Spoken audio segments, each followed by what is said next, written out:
Okay, Assalamu alaikum dear students. So here we are with the review of the exam, and I will show you how easy it was. So let's start with the first question. So here in the first question you have to put the right, you have first to put the right names of the different steps of the product life cycle. So the first step, you have all this is indicated in the slides. So you have, this is available in the slides I gave you. So all you have to do here to gain 4 points is to put the right names here in the product life cycle, and then to put to choose the right place for each of the 4 products of the carrying company. So you have here the Grano de Oro product.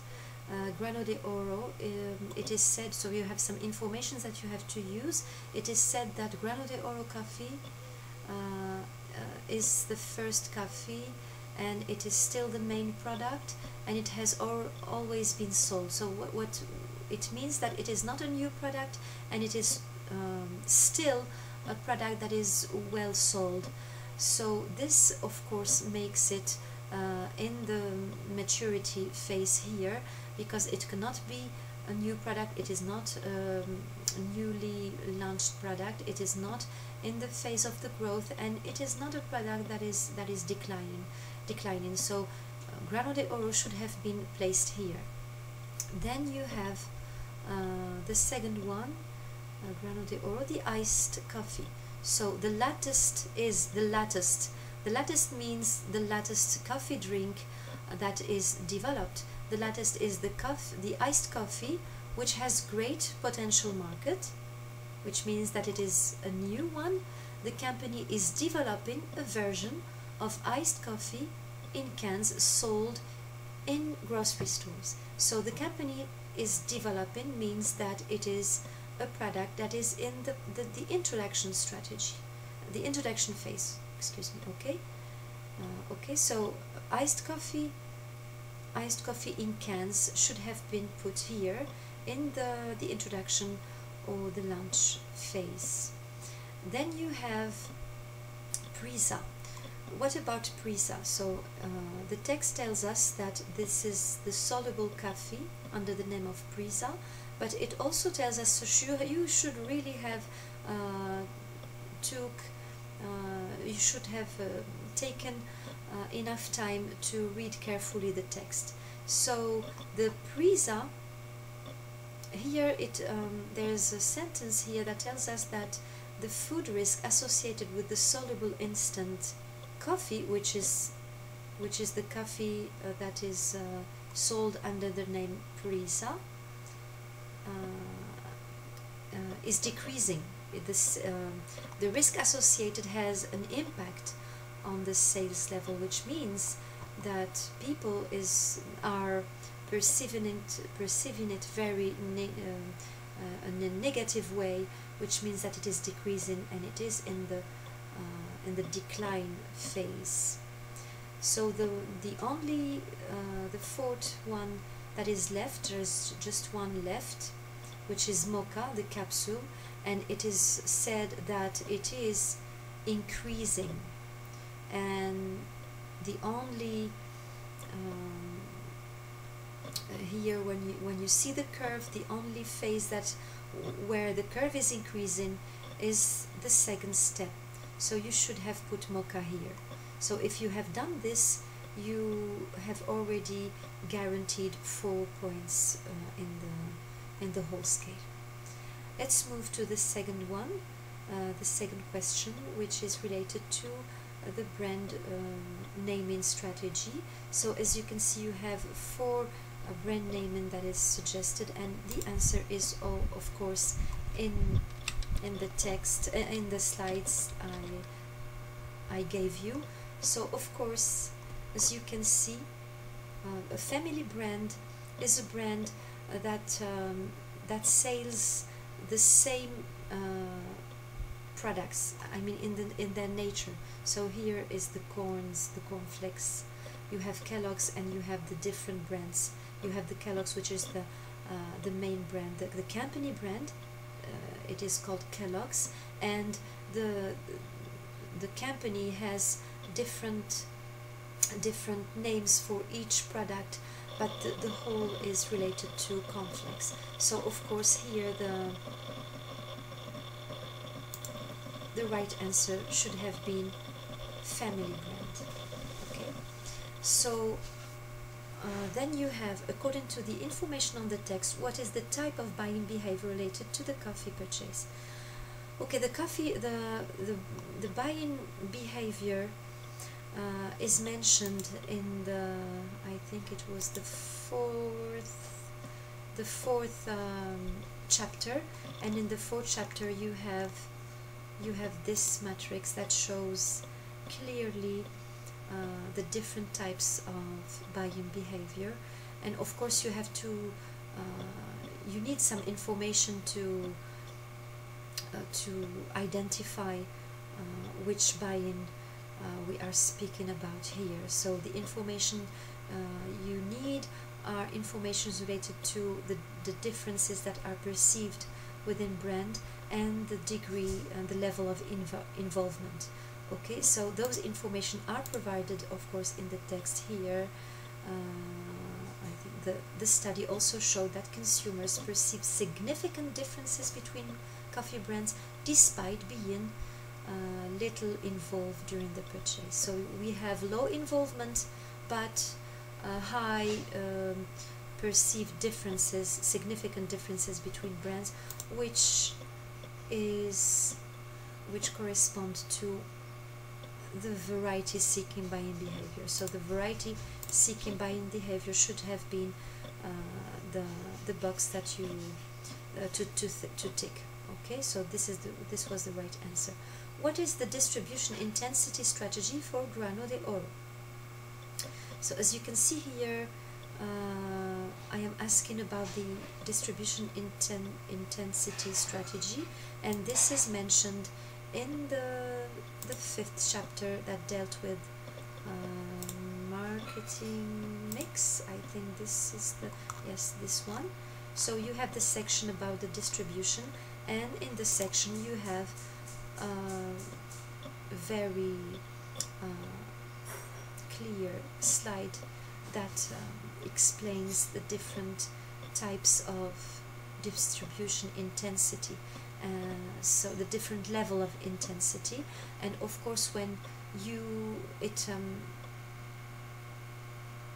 it goes from an exclusive distribution, which means that which is actually dedicated to luxury product. You don't it's like the example of Ulili that we have dealt with, that some of your friends dealt with. It is a luxury product that is not sold everywhere. So of course we are speaking about coffee here, so this is not the case. It's not an exclusive, it's not selective neither, because in the selective you choose some particular stores in which you sell your product. It is not the case neither here, because the product is sold in grocery stores. Because it is actually most of the food products are mass consumption products, so most of the time they are sold in grocery stores and supermarkets, which means that we are in what we call an intense distribution strategy. So this should have been the answer that you should have wrote. Then you have, so excuse me, I will try to, I think it's not possible for me to move the screen, sorry. So here you have to choose so this is actually something, question related to whether you have well understood the concept of segmentation or not.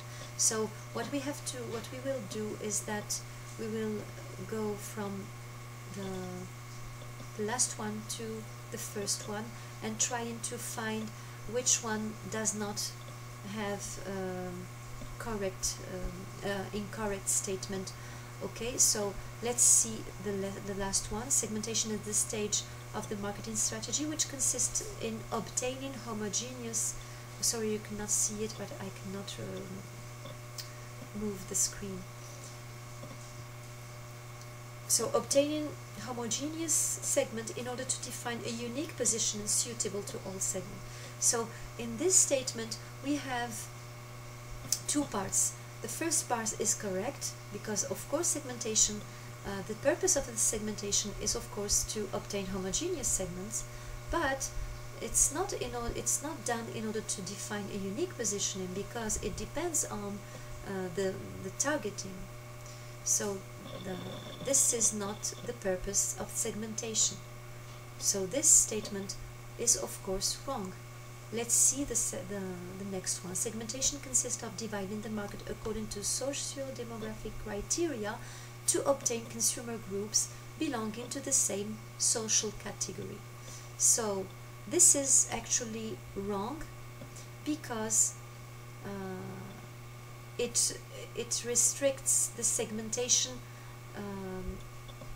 exclusively to demographic criteria, which is not the case, because as you can see in the next question, there are a lot of segmentation bases we can choose, either geographic, demographic, behavioral, or psychographic. So this statement tells that segmentations is exclusively something that is that we use according to demographic criteria, which is wrong of course, because we can use other bases, other criteria. So this is wrong of course.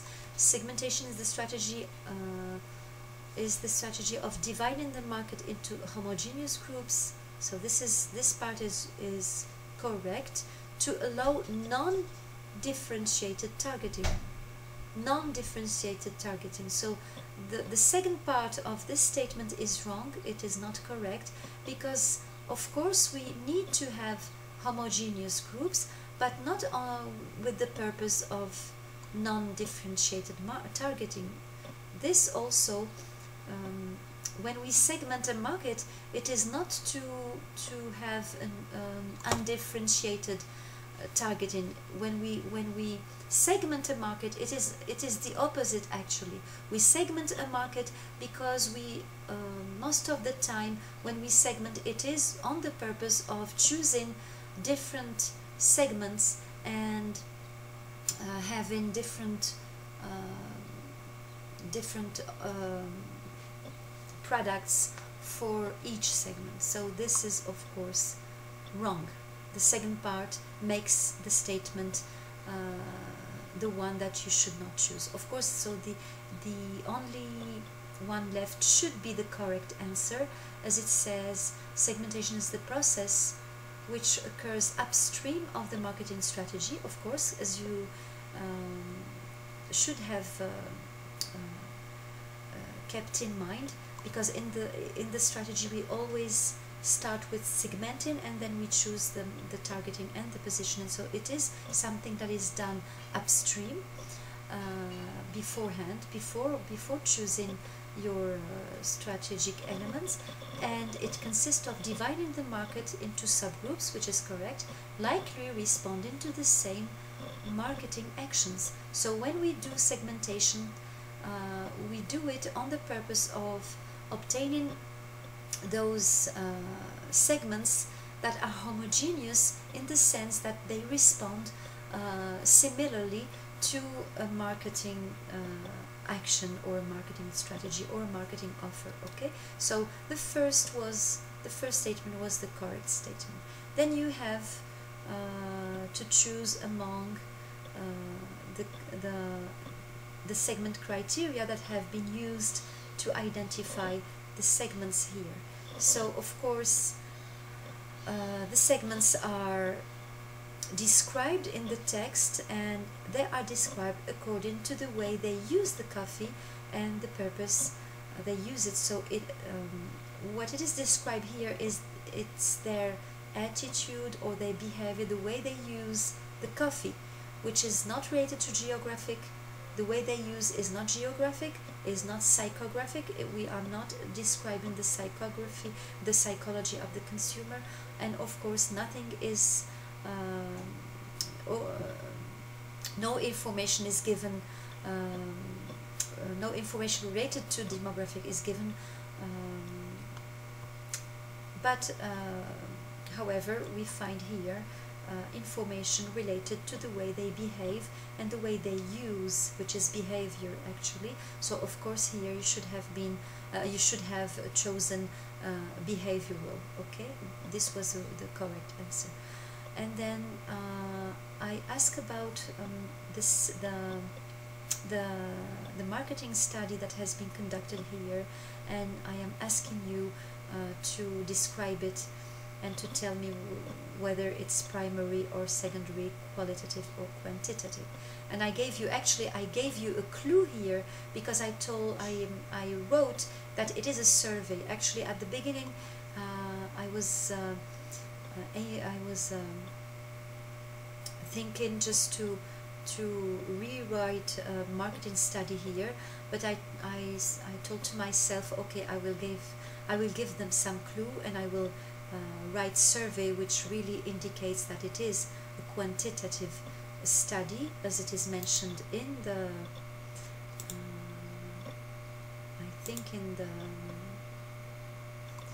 the strategy here. So here a survey, as it is indicated here, marketing research, there are focus groups which are, and interviews which are qualitative, and I remember very well that I have explained on details the differences between surveys that relies on questionnaire, and actually some of you did such project, which is the eco-driving project, was supposed to be a survey that uses a questionnaire, which is a quantitative survey.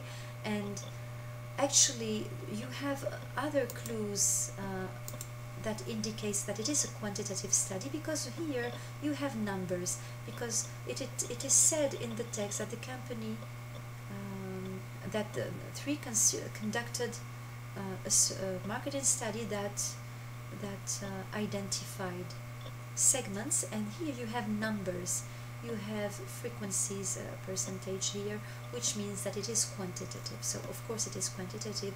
And survey, as it is indicated here, surveys are among what we call primary data.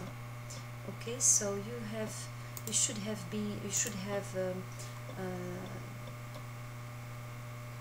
chosen here, those boxes should have been chosen primary and quantitative.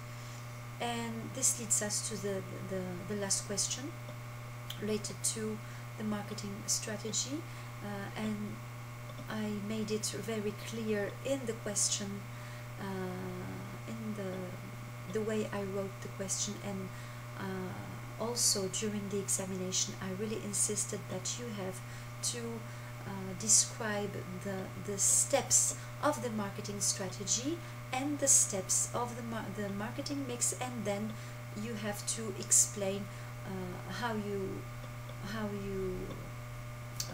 aim, what are the choices you will suggest for each step or for each marketing mix element. So you have first to indicate those elements, those components of the strategy and those elements, and then to suggest an action or a strategy for them. So first you have to, the marketing strategy is of course the SCP, segmentation, so segmentation, STP, excuse me, because SCP is in French, segmentation, ciblage, positionnement, but in English we say STP, segmentation, targeting, positioning. So segmentation is already done, they already segmented, this is indicated here, we have already done the segmentation. So you could have skipped this this step, you could skip it, Then we have targeting. So you should have mentioned targeting and then explaining which market or which group of consumer you would like to target, whether the first, the second, or the third one. Then you have to choose a positioning strategy, and the positioning strategy, you have it here in the text, and I did it on purpose. In the positioning strategies, or when choosing a positioning, a way to position your product, you have basically three ways to do it: the functional way, the symbolic way, or the experiential way. And in the experiential way, I gave an example with the coffee. So of course you should have been mentioning the positioning as a component of the marketing strategy, and suggesting a position in an experiential way to position our product. Okay, then you have the marketing mix, and you should have, of course, you should have mentioned the three elements, the 4 P's. What about the product strategy? And the product strategy is, you can, if you have carefully read the text, you should have noticed that there is a name for all the product except for the iced coffee in cans, because I did it on purpose, not to choose a name, because to give you the chance to say something about the product, and for example to choose a name as far as the marketing, the product elements is concerned. And then you have the price, and in the price, because it is a product that is in the step of introduction, it is a product that is launching, we are launching the product, it is a new product that is developing. So you have this in the marketing mix. So in the 5th chapter, this one, in the price strategy. So here, because it is a product, the iced coffee, it is a new product that is about to be or it is actually in the phase of the introduction, or in the phase of launching. So here you have launching price strategy, and you should have mentioned penetration, because this is the case when we have products that are variety seeking. Of course, when you seek variety, you shouldn't